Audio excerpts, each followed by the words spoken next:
कोविड-19 pandemic की वजह से इकोनॉमी और मार्केट में काफी चेंज आया है और जैसा हमने पहले भी देखा कि इस पैंडेमिक की वजह से किसी को नुकसान हुआ है तो किसी को फायदा हुआ है। सो आईटी सेक्टर उन सेक्टर्स में से एक है जिसको इस पैंडेमिक की वजह से सबसे ज्यादा फायदा हुआ है। और सबसे खास बात तो ये है कि ये सिर्फ पैंडेमिक की बात ही नहीं है, वैसे भी आईटी सेक्टर ने पिछले 10-15 सालों में काफी अच्छी ग्रोथ दिखाई है और लॉन्ग टर्म इन्वेस्टर्स को कभी निराश नहीं किया है। अभी भी हमारी कंट्री में टेक्नोलॉजी की रीच पूरी पॉपुलेशन को काफी अधूरी है। आने वाले समय में भी ये एक्सपेक्ट किया जा सकता है कि आईटी सेक्टर आउट परफॉर्म ही करेगा, पर किसी एक आईटी कंपनी में इन्वेस्टमेंट करना भी काफी रिस्की हो सकता है। इसलिए हमारी रिकमेंडेशन रहेगी कि आप आईटी सेक्टोरल फंड्स में इन्वेस्ट करें ताकि आपको एक डाइवर्सिफाइड पोर्टफोलियो मिल जाए इस सेक्टर का। पर ध्यान रहे कि शॉर्ट टर्म में भी आईटी जैसा सेक्टर काफी वॉलेटाइल हो सकता है, तो सेक्टोरल म्यूचुअल फंड्स में भी काफी हाई रिस्क होता है। पर अब आपको हमारी जेड फंड्स ऐप पर एक ऐसा फीचर मिलेगा जिससे आप इस वॉलेटिलिटी का बेनिफिट उठा पाएंगे। इससे इन्वेस्टमेंट का रिस्क भी आप थोड़ा कम कर पाएंगे। पर उस फीचर के बारे में डिस्कस करने से पहले हम टॉप 3 आईटी फंड्स के बारे में बात करेंगे। आज की वीडियो में हम बात करने वाले हैं टॉप 3 आईटी फंड्स के फीचर्स के बारे में, उनकी इन्वेस्टमेंट स्ट्रेटेजी को देखेंगे और ये भी देखेंगे कि ये फंड आपके लिए सही है या नहीं। पर इससे पहले हम आगे बढ़ें, please do take a second to subscribe to our channel for regular updates on many more such videos. अब आप हमारा Z funds app play store से भी डाउनलोड कर सकते हैं। This is India's only investment app जहां पर आप देश के टॉप फाइनेंशियल एक्सपर्ट से सलाह लेकर म्यूचुअल फंड्स में इन्वेस्ट कर सकते हैं। अब हमने हमारी ऐप पर एक नया फीचर भी इंट्रोड्यूस किया, डेली एसआईपी का, और बहुत ही जल्द हम अपनी ऐप पर डिजिटल गोल्ड का फीचर भी लॉन्च करने वाले हैं। यानी आप अपने इन्वेस्टमेंट्स गोल्ड में भी हमारी ऐप जेड फंड्स के थ्रू कर पाएंगे। ऐप का लिंक हमने नीचे डिस्क्रिप्शन बॉक्स में दिया है।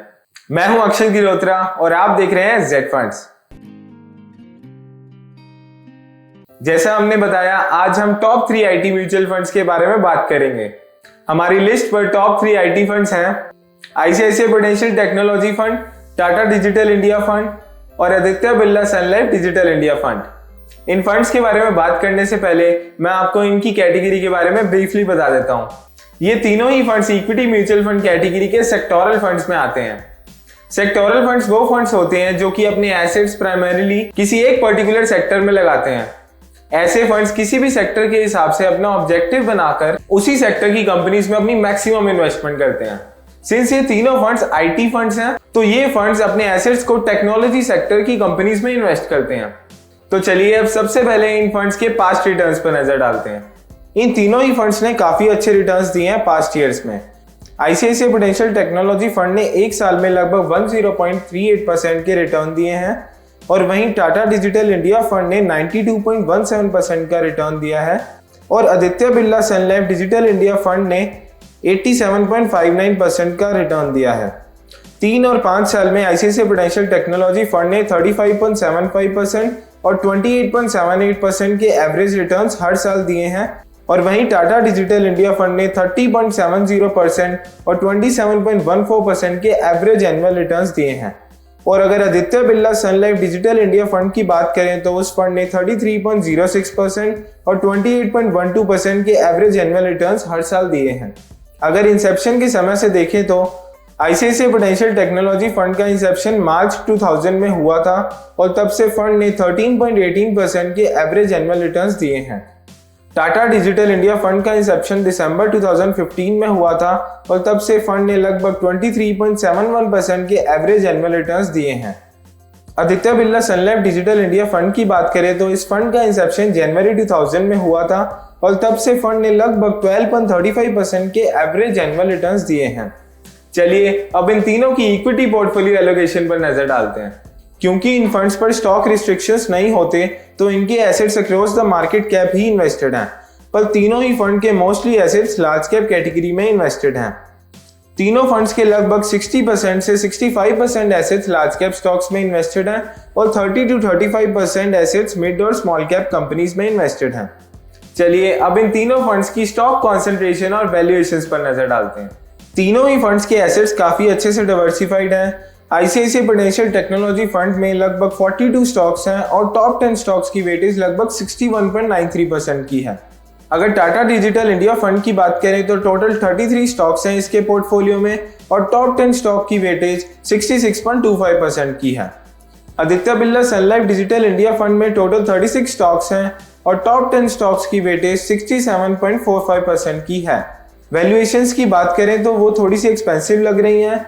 आईसीआईसीआई प्रूडेंशियल टेक्नोलॉजी फंड का प्राइस टू बुक रेशियो 6.45 का है, टाटा डिजिटल इंडिया फंड का 7.08 का और आदित्य बिरला सन लाइफ डिजिटल इंडिया फंड का 6.16 का है। प्राइस टू अर्निंग्स रेशियो की बात करें तो आईसीआईसीआई प्रूडेंशियल टेक्नोलॉजी फंड का 33.22 का है, टाटा डिजिटल इंडिया फंड का 33.80 का है और आदित्य बिरला सन लाइफ डिजिटल इंडिया फंड का 32.76 का है। बट जैसा हमने ग्लोबली देखा है, जब हम ग्रोथ स्टॉक्स की बात करते हैं तो वैल्यूएशंस बहुत ज्यादा वैल्यू नहीं रखते हैं। ऐसे stocks basically future earnings growth को करंटली ही वैल्यू कर लेते हैं। तो ये तो थी बात इन फंड्स की कॉन्सेंट्रेशन और वैल्यूएशंस के बारे में। चलिए अब इस फंड के फीचर्स को देखते हैं। आईसीआईसीआई प्रूडेंशियल टेक्नोलॉजी फंड का AUM एज ऑफ 31 जुलाई 2021 4084 करोड़ का था और इसका एक्सपेंस रेशियो एज ऑफ 30 जून 2021 2.26% का। टाटा डिजिटल इंडिया फंड के बारे में बात करें तो इसका AUM एज ऑफ 31 जुलाई 2021 2179 करोड़ का है और इसका एक्सपेंस रेशियो एज ऑफ 30 जून 2021 2.27% का था। और आदित्य बिरला सन लाइफ डिजिटल इंडिया फंड के बारे में बात करें तो इसका AUM एज ऑफ 31 जुलाई 2021 1950 करोड़ का है और 2.30% का एक्सपेंस रेशियो है एज ऑफ 30 जून 2021। तीनों ही फंड्स में ग्रोथ और इनकम डिस्ट्रीब्यूशन कम कैपिटल विड्रॉवल ऑप्शन दोनों ही अवेलेबल हैं, पर टैक्स एफिशिएंसी और ग्रोथ के पर्सपेक्टिव से देखा जाए तो ग्रोथ प्लान ज्यादा रिकमेंडेड है। बाकी फंड्स की तरह ही इन फंड्स पर भी रिडम्पशन पर कुछ एक्सिट लॉट लगता है। आईसीआईसीआई प्रूडेंशियल टेक्नोलॉजी फंड में अगर आप अपनी यूनिट्स को 15 दिन के अंदर अंदर बेच देते हैं तो उस पर 1% का एग्जिट लॉट लगेगा और अगर आप अपनी यूनिट्स को परचेज के 15 दिन के बाद बेचते हैं तो उस पर कोई भी एग्जिट लॉट एप्लीकेबल नहीं होगा। टाटा डिजिटल इंडिया फंड में अगर आप अपनी यूनिट्स को 30 दिन के अंदर अंदर बेच देते हैं तो उस पर 0.25% का एग्जिट लॉट एप्लीकेबल होगा। अगर आप अपने यूनिट्स को परचेज के 30 दिन के बाद में बेचते हैं तो उस पर कोई भी एग्जिट लॉट एप्लीकेबल नहीं होगा। आदित्य बिरला सन लाइफ डिजिटल इंडिया फंड में अगर आप अपनी यूनिट्स को 30 दिन के अंदर अंदर बेच देते हैं तो उस पर 1% का एग्जिट लॉट एप्लीकेबल होगा। अगर आप अपनी यूनिट्स को परचेज के 30 दिन के बाद में बेचते हैं तो उस पर कोई भी एग्जिट लॉट नहीं लगेगा। अब बात करते हैं इस फंड्स पर जो गेन होंगे उन पर लगने वाले एप्लीकेबल टैक्स रेट की। क्योंकि ये फंड्स अपना पैसा इक्विटी सिक्योरिटीज में लगाते हैं तो इस पर इक्विटी का टैक्सेशन एप्लीकेबल होगा। क्योंकि ये फंड्स अपना पैसा इक्विटी सिक्योरिटीज में लगाते हैं तो इन फंड्स पर लगने वाला टैक्स रेट भी इक्विटी का रहेगा। यानी अगर आप अपनी यूनिट्स को परचेज के 1 साल के अंदर अंदर सेल कर देते हैं तो उन पर होने वाले गेन्स पर आपको short term capital gains tax applicable होगा, which will be at the rate of 15%। अगर आप यूनिट्स को 1 साल के बाद में बेचते हैं तो उन पर जो गेन्स होंगे उन पर long term capital gains tax applicable होगा, which will be at the rate of 10%। पर ध्यान रहे कि ये 10% टैक्स भी आपको तभी लगेगा अगर आपके total gains in a financial year 1 lakh से ज्यादा के होंगे। तो ये तो थे आईटी सेक्टर के टॉप 3 फंड्स फॉर 2021 टू 2022 और ये फंड्स किसी भी पर्टिकुलर रैंक में नहीं है। चलिए अब उस फीचर के बारे में बात करते हैं जिनसे आप इन फंड्स की वॉलेटिलिटी का बेनिफिट ले सकते हैं। सो हम बात कर रहे हैं डेली एसआईपी की। डेली एसआईपी यानी कि रोज की रोज इन्वेस्ट करना।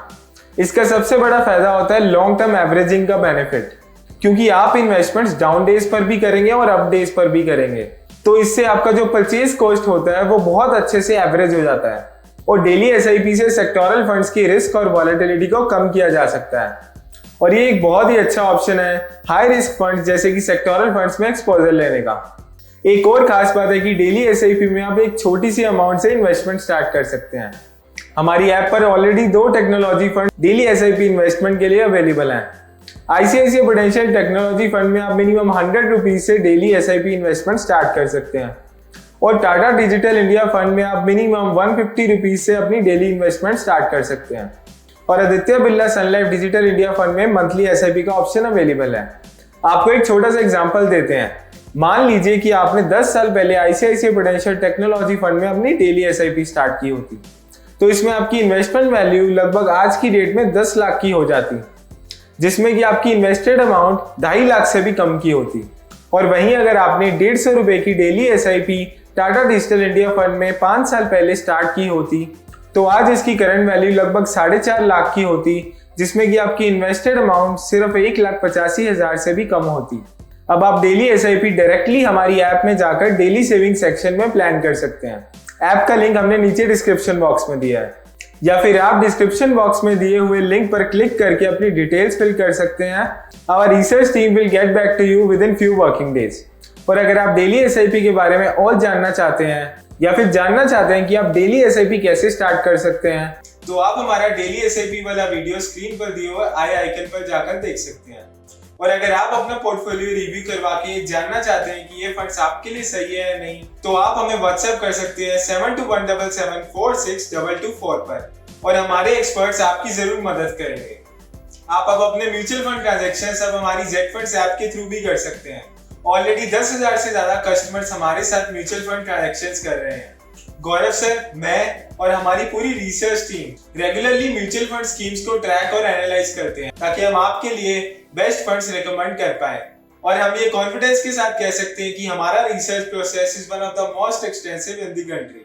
हमारी ऐप जेड फंड से ट्रांजैक्ट करने पर आपको एक म्यूचुअल फंड एक्सपर्ट की सलाह भी मिलती है, जो कि इन टॉप रिकमेंडेड फंड्स में से आपके रिस्क रिटर्न प्रोफाइल के हिसाब से आपके लिए मोस्ट सूटेबल पोर्टफोलियो क्रिएट करते हैं। So do consider investing through our Z Funds app, क्योंकि फाइनेंस में सही सलाह बहुत ही जरूरी है। हम अपनी ऐप पर रेगुलरली न्यू फीचर्स भी इंट्रोड्यूस करते रहते हैं। बहुत ही जल्द अब आप हमारी ऐप से डिजिटल गोल्ड में भी इन्वेस्ट कर पाएंगे। तो अभी हमारा Z Funds ऐप डाउनलोड करें और अपनी ट्रांजैक्शन शुरू करें। ऐप का लिंक हमने नीचे डिस्क्रिप्शन बॉक्स में दिया है। अगर आपके इन फंड्स को लेकर या किसी भी और फाइनेंशियल प्रोडक्ट को लेकर कोई भी क्वेश्चंस या क्वेरीज हैं, तो आप नीचे दिए गए कमेंट बॉक्स में डाल सकते हैं, या फिर आप हमारी वेबसाइट zfunds.in पर भी लिख सकते हैं। इस वीडियो को लाइक करना और हमारे चैनल को सब्सक्राइब करना ना भूलें। Thank you for watching Z Funds।